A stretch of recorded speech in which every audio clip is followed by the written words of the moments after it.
जेको फेडरल इहो थियो त ही बजट ख़र्च न करे सघिया तक़रीबन 40 सैकड़ो खां मथे।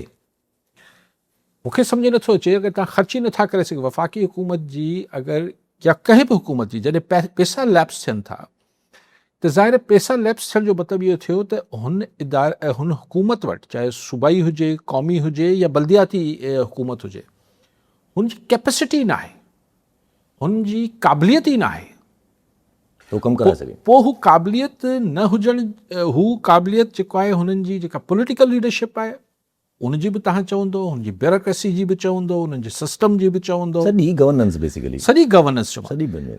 ऐं ॿी ॻाल्हि त वफ़ाक़ी हुकूमत अगरि इहे ई ख़र्च नथी करे सघे त पोइ सूबनि खां इन्हनि खां वठी पोइ छाजे लाइ रखे थी पैसा जॾहिं ख़र्च ई नथी करे सघे।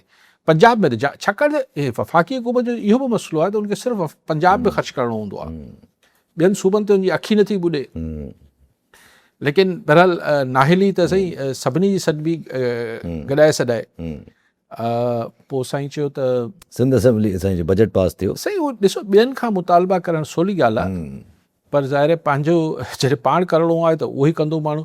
ऐं उहा बि रिवायत आहे त जेतिरो इज़ाफ़ो वफ़ाक़ी हुकूमत कंदी आहे इहा काफ़ी अरसे करे आहे, हिकिड़े अधु दफ़ा खे छॾे करे रिवायत इहा आहे त उहो ई फॉलो कबो आहे, सूबा बि उहो ई फॉलो कंदा। मिसाल अगरि वफ़ाक़ 10 सैकड़ो वधाए आहे त सूबा बि 10 सैकड़ो वधाईंदा। हाणे वफ़ाक़ 7 सैकड़ो वधाई आहे पघारूं त पंजाब बि 7 सैकड़ो वधाई आहे, सिंध बि ऐं ॿिया सूबा बि 7 सैकड़ो ई वधाईंदा। केपी जी ख़बर न आहे। केपीआर त चवनि था असां बजट न ॾींदासीं, 3 महीननि जो बजट ॾींदासीं, जेको आर्ज़ी बजट हूंदो आहे उहा आईनी असांखे अख़्तियार आहे हुनजो, जेसि ताईं असांजी इमरान ख़ान सां मुलाक़ात न थींदी।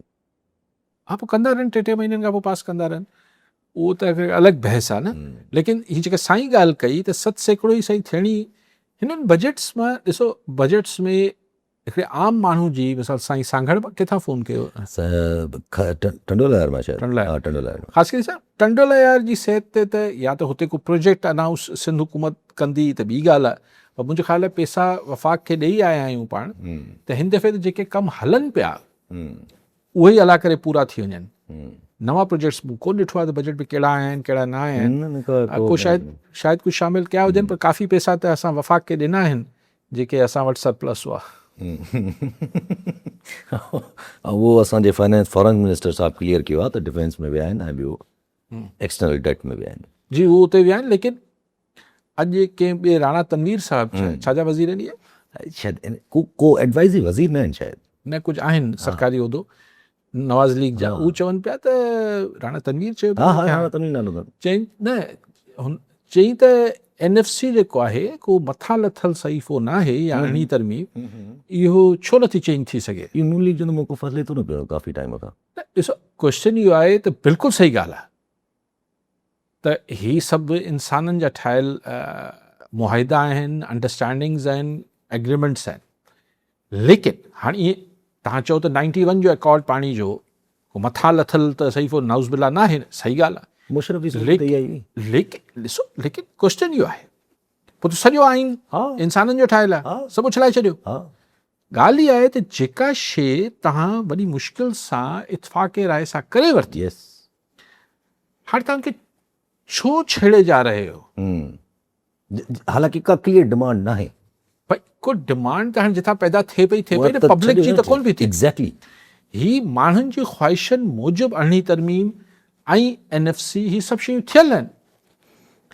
तव्हां छो था हिकिड़ी सेटल्ड इशूज़ खे जेके हाणे बसि ठीकु थी वियो, तव्हां उनखे जिन ज़ख़्मों को वक़्तु भर चला आहे उनखे छो पिया छेड़ियो वेही?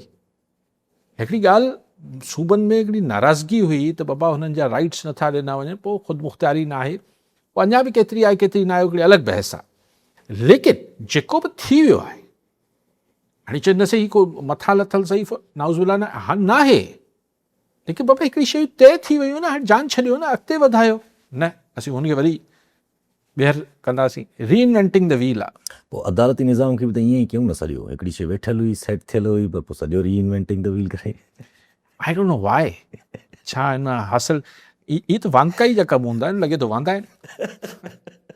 मुल्क जा हालात केरु हाणे अला केरु करे, पर ज़ाहिर आहे हिकिड़ो आहे त सिचुएशन केरु मथे जेका वॉर ते पंहिंजी सिचुएशन हिकु डिस्कशन हले पई, त ट्रम्प साहब जेको आहे उहो चयो त भई $300 बिलियन वारी कहाणी जेका आहे उहा सची न आहे।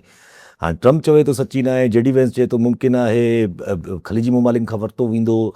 इवन ट्रम्प साहब ख़लीजी ममालिक सां मिले भी थो, लगातार मिले थो पियो, UAE सां, कतर सां मिलियो, इजिप्ट सां मिलियो, ऐं UAE वारे लाइ त चए बि थो त सिर्फ़ु जेके किंग आहिनि उन लाइ त ही इज़ वेरी रिच। तव्हांखे ख़बर आहे ॾाढो अमीर आहे। न पर 300 मिलियन आहिनि न। 300 बिलियन, 300 बिलियन। अच्छा मूं किथे पढ़ियो 300 मिलियन। 300 मिलियन डॉलर आहिनि, का वॾी कुझु ॻाल्हि बि न आहे, आहे, पीनट्स आहिनि। पीनट्स $500 बिलियन बि कोन थियो। हाँ पीनट्स ॾेई छॾींदा। 300 बिलियन डॉलर केरी कोन ॾींदो। मसो थींदनि ॾाढो। इहे हिकिड़ी खामखा जी हिकिड़ी ख़बरूं आहिनि। ॾिसो अगरि ईरान खे हुन जा एटमी असासा हुन जा जेके असासा मुंजमद थियल आहिनि उहे 25 बिलियन आहिनि, 40 बिलियन आहिनि, हर के जेतिरा वटि बि आहिनि। अलाए केतिरा आहिनि, उहे सही फिगर त नथो अचे।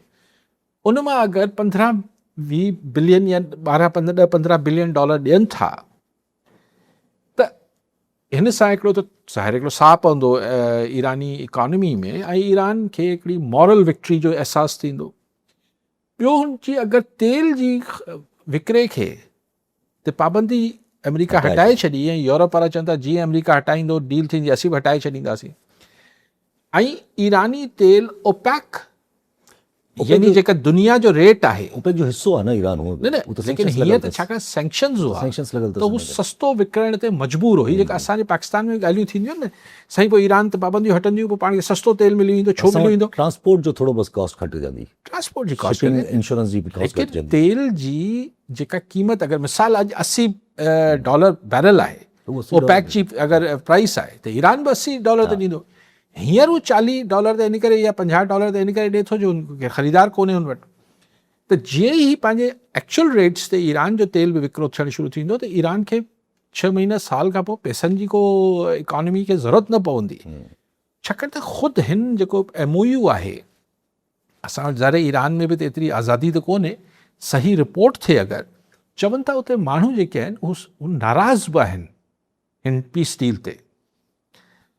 जेके हुते जा हार्डलाइनर्स हूंदा, जेके सख़्तगीर मौक़ुफ़ रखंदड़ हूंदा, जेके ॾिसो न 40 साल थी विया आहिनि हिन जेको ईरान में, ऐं अमेरिका सां ईरान मुर्दाबाद ऐं डेथ टू अमेरिका फलाण ढिमकाण इहे नारा हणी, जेको 40 साल पहिरीं ॿार पैदा थियो, 40 सालनि जो थी वियो, जवान माण्हू आहे, त उनमें हिकिड़ा सख़्तगीर एलिमेंट बि हूंदो न त यार छो था हिन सां ठा कयो, छो इज़राइल सां ठा कयूं?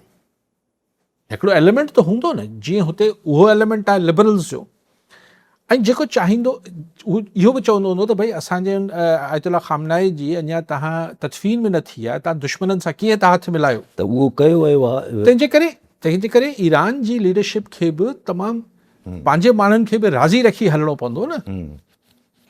So it's a tricky situation.